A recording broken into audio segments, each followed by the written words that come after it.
પ્રમાણે શ્રમણ. ભારતીય ગણતંત્રમાં વાણી સ્વાતંત્ર્ય આપવામાં આવ્યું છે. આ સ્વાતંત્ર્યનો સદુપયોગ કરતા કેટલાક માણસો એવી દલીલ કરે છે કે ભાઈ, પૂજા કરવામાં જો પાપ લાગતું નથી અને પુષ્કળ પુણ્ય બંધાય છે, તો પછી આવી પૂજા માત્ર શ્રાવકોએ જ શું કામ કરવી? શ્રમણોએ પણ આ પૂજા કરવી જોઈએ. પૂજાનો ઉદ્દેશ કરનારા સાધુ પૂજા શા માટે નથી કરતા? આ બુદ્ધિના બિરબલોને કહેવું જોઈએ કે ભાઈ, શ્રાવકોને પૂજા શા માટે કરવાની છે? આનો ઉદ્દેશ તો તમે સમજો. જીન આગમોમાં જણાવ્યું કે નિરંતર છટકાઈની હિંસામાં બેઠેલા શ્રાવકે આ હિંસામાંથી છૂટવા માટે પરમાત્માનો અનુગ્રહ મેળવી ચારિત્ર મોહનીઓનો ક્ષયોક્ષમ પામી વહેલી તકે સંયમના પંથે ડગ ભરવા માટે જીન પૂજા કરવાની છે. જીન પૂજાના પુણ્ય પ્રભાવે જેને ચારિત્ર રત્ન મળી ગયું તેને હવે દ્રવ્ય પૂજા કરવાની આવશ્યકતા રહેતી નથી. પ્રભુ પૂજાના રૂડા પ્રતાપે સંયમ પામ્યા બાદ હવે શ્રમણોએ નિરંતર પ્રભુની આજ્ઞાના પાલનરૂપ ભાવ પૂજા કરવાની છે. કલકત્તાથી મુંબઈ જવાનો નિર્ણય કરીને એરોડ્રામ પરથી પ્લેન પકડ્યા બાદ જ્યાં સુધી મુંબઈનું એરોડ્રમ ના આવે ત્યાં સુધી પ્લેનમાં બેસી રહેવું જરૂરી છે. પણ મુંબઈનું એરોડ્રમ આવી ગયા બાદ પણ જો કોઈ પ્રવાસી પ્લેનમાંથી ઉતરે જ નહીં તો તે કેવું ગણાશે? જે સ્ટેશને પહોંચવા માટે પ્લેનને પકડ્યું હતું તે સ્ટેશન આવી ગયા બાદ તેને પ્લેનમાંથી ઉતરી જ જવું જોઈએ અને મંજિલ પર પહોંચવા હવે બીજું વાહન પકડવું જોઈએ.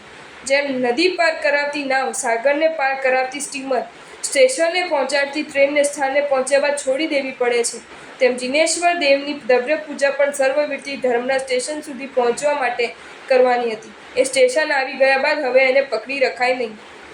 આમ દ્રવ્ય પૂજા અહિંસક, નિર્વગ્ય, અનેક રીતે ગુણકારક હોવા છતાં પણ અધિકારી ભેદે અધિકારમાં પણ ભેદ પડી જતો હોય છે. શ્રાવકો દ્રવ્ય પૂજાના અધિકારી છે, શ્રમણો ભાવ પૂજાના અધિકારી છે. તેથી શ્રમણો માટે દ્રવ્ય પૂજા કરવાનો આગ્રહ કદાપી રાખી શકાય નહીં. કન્સલ્ટિંગ ડૉક્ટરને ઓપરેશન કરી આપવાનું નહીં કહેવાય. એ કામ માટે સર્જન પાસે જવું જોઈએ. જ્યાં જેની જેવી પ્રેક્ટિસ હોય ત્યાં તેવી વાત જ કરવી જોઈએ. નહીંતર દુનિયા પાગલ સમજીને ગાંડાની હોસ્પિટલ ભેગા કરી દે. કોઈ પહેલવાન રોજનું 5 લીટર દૂધ પીને તગડો બની શકતો હોય, તેથી કંઈ દુબળા ડિસેન્ટ્રીના દર્દીને પણ રોજનું 5 લીટર દૂધ પીવાનું ન કહેવાય. બાટલી વડે દૂધ પીતા બાવલાને જોઈને તેના બાપાને બાટલીથી દૂધ પીવાનું ન કહેવાય. 3 મહિનાના નાનકડા ભાઈને માતાનું સ્તનપાન કરતા જોઈને 16 વર્ષના મોટા ભાઈથી એ ચેષ્ટા કદાપી પણ ન કરી શકાય.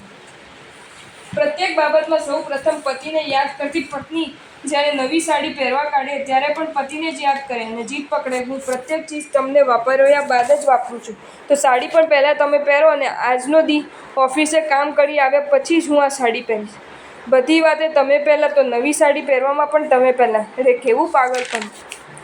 કૃષિ વિકાસ માટે સતત પ્રેરણા કરતા વડાપ્રધાન રાજીવ ગાંધીને ખેડૂતો કદાપી કહી શકે નહીં કે કૃષિ માટે આટલા લેક્ચરો કરો છો તો આવતીકાલથી રોજ હળ લઈને અમારું ખેતર ખેડવા આવી જજો. સિમલામાં લોકો બારેમાસ વૂલન સૂટ પહેરી રાખતા હોય, તેથી કંઈ અમદાવાદમાં બારેમાસ વૂલન સૂટ પહેરીને ન બેસી રહેવાય. રોગી રોજ દવા ખાતો હોય, તેથી કંઈ નિરોગીને રોજ દવા ખાવાની ફરજ ન પડે. સાધુની જેમ ગ્રહસ્થને રોજ જ્યાં જાય ત્યાં બધે જ ઓગો સાથે લઈને ફરવાનું અને કમાવાનું છોડી દઈને ઘેર ઘેર ગોચી જવાનું ન કહેવાય.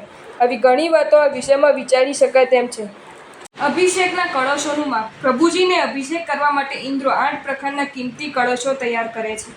સોનાના, રૂપાના, રત્નના, સોના રૂપાના, સોના રત્નના, રૂપા રત્નના, સોના રૂપા રત્નના અને સુગંધીદાર માટીના, એમ 8 પ્રકારના કળશો હોય છે. એક એક કળશ 25 જોજન ઊંચો, 12 જોજન પહોળો અને 1 જોજન નાળચાવાળો હોય છે.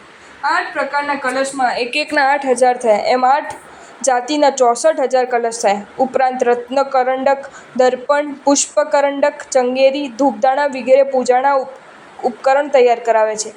પછી અચ્યુતેન્દ્ર, માગધ તીર્થ વગેરે તીર્થના પાણી અને માટી, ક્ષીર સમુદ્ર, ગંગા નદી વગેરેના પાણી, પદ્મદ્રહ વગેરેના પાણી અને કમલ, વૈતાળ્ય પર્વત વગેરેમાંથી સુગંધીદાર ઉત્તમ સર્વે વનસ્પતિ, ઔષધિઓ, સુગંધીદાર ચૂર્ણો લાવવા માટે દેવોને આ રીતે આજ્ઞા ફરમાવે છે કે હે દેવો, પ્રભુના અભિષેક મહોત્સવ માટે ગંગા, ક્ષીર સમુદ્ર આદિના પાણી વગેરે તુર્ત લાવો.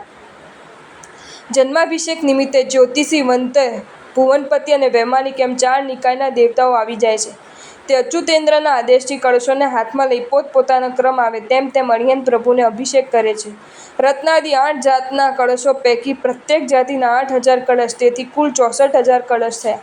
દેવતાના એકંદર 250 અભિષેક એટલે 64,000 બાય 250 એટલે 1,60,00,000 કુલ અભિષેક થયા. આ બધામાં પ્રથમ અભિષેક કરવાનું મહાન ભાગ્ય અચ્યુતેન્દ્રનું હોય છે. એ પ્રભુજીને અભિષેક કરે પછી ક્રમશઃ બાકીના ઇન્દ્રો, દેવતાઓ અને દેવીઓ કરે છે. 250 અભિષેકની ગણતરી. ચંદ્ર અને સૂર્ય સિવાય 62 ઇન્દ્રોના 62, ઉત્તર દક્ષિણ બૃહસ્પતિના 20, ઉદાહરણ દાખલા વ્યંતરના 16, વ્યાન વ્યંતરના 16, 12 વૈમાનિકના 10, એમ 62, સોમ, યમ, વરુણ તથા કુબેર એમ 4 લોકપાલના 4, મનુષ્ય લોકમાં 66, ચંદ્ર વિમાનના ઇન્દ્રોની પંક્તિમાં 66, સૂર્ય વિમાનના ઇન્દ્રોની પંક્તિમાં 66 એમ ચંદ્રના 66 અને સૂર્યના 66, ગુરુ સ્થાને રહેતા દેવતાઓ 1, સૌધર્મેન્દ્રની 8 અગ્રમહિષી અને ઈશાનેન્દ્રની 8 અગ્રમહિષી તે 16 ઇન્દ્રાણીના 16, અસુરકુમારની 10 ઇન્દ્રાણીના 10, નાગકુમાર નિકાયની 12 ઇન્દ્રાણી અભિષેકના કલ્લોલ કરે છે તેથી તેના 12 જ્યોતિષોની ઇન્દ્રાણીના 4, વ્યંતરોની ઇન્દ્રાણીના 4, 3 પર્ષદાના 1, 7 પ્રકારના સૈન્યના અધિપતિનો 1, અંગરક્ષક દેવતાઓ 1, છેલ્લે બાકી રહેલા દેવતાઓના 1 અભિષેક એમ 250 અભિષેક થયા. જો તમને આ વિડીયો ગમ્યો હોય તો આ વિડીયોને લાઇક કરો અને શેર કરો અને આવા જ નવા વિડીયો જોવા માટે જૈન ફેક્ટ્સ એન્ડ સ્ટોરીઝની ચેનલને સબસ્ક્રાઈબ કરો. ધન્યવાદ.